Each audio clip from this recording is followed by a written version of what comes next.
Magandang araw mga kababayan. Ngayong araw magluluto tayo ng skinless longganisa. Ang flavor ay adobo sa bawang.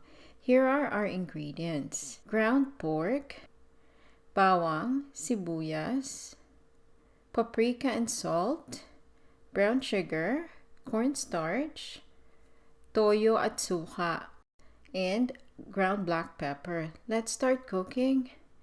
Sa bulk, nandiyan siya ng ating ground pork, idadagdag lang natin lahat ng ingredients, ang ating sibuyas, ang bawang, of course maraming bawang, ang paprika at saka ang salt, ang brown sugar,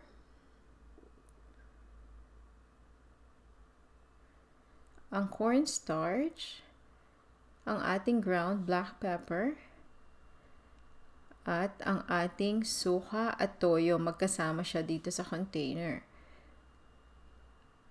Pagsasama-samahin lang natin lahat ng ingredients. We will try to stir it and blend it ng maayos para pantay ang lasa ng ating longganisa. Dito kasi sa amin, mahirap maghanap ng casing ng longganisa, kaya skinless longganisa ang ginagawa ko. If you have the casing, you can always just use that at ilagay nyo lang sa loob para filling itong ating ginagawang longganisa mixture. Ready na itong balutin. Kailangan natin ng wax paper. Ginayat ko lang siya ng rectangular. Pagkatapos, ito ang ginamit kong pang-measure, ang ice cream scoop. So, 1 scoop is isang longganisa. Pagkatapos, i-roll mo lang siya at babalutin using the wax paper. Ayan. So, you need to try to tighten it as much as you can para compact talaga ang inyong longganisa at hindi siya buhaghag. So, we do the same procedure hanggang maubos natin ang inyong mixture. And then, we're ready to fry the skinless longganisa. Dalawang way ko siya binalot, yung isa pahaba at yung isa pahalang. So whichever one suits you, you can do it. So kung iluluto natin siya, aalisin lang natin ang wax paper. As you can see now, the longganisa is formed. My suggestion is you put it in the fridge for 30 minutes before you cook it. Pero kung hindi na naman kayo makakahintay ng 30 minutes at gutom na talaga, you can always cook it straight after na magawa nyo. Another thing that you can do, kasi marami-rami yung magagawa nyo longganisa, you can freeze it for future consumption. Even though it's all natural, it can last up to 30 days as long as you freeze it after you make it. Lalagyan lang natin ng konting tubig. We will cook this in 2 stages. Pababayaan lang natin kumulo ang ating tubig na inilagay.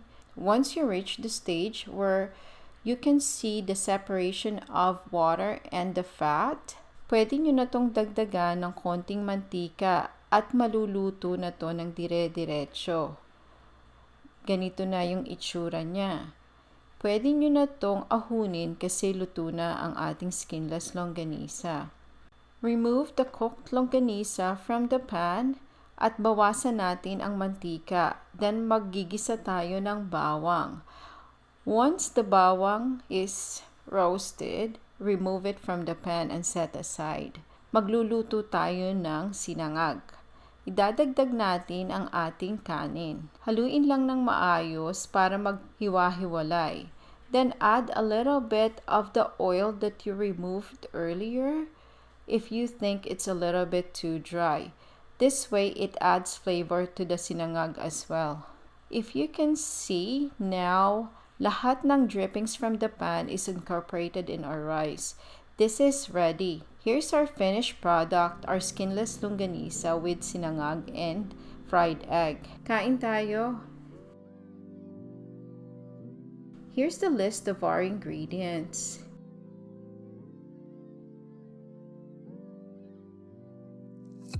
Thank you for watching. Please don't forget to like, comment, share, and subscribe. Until next time.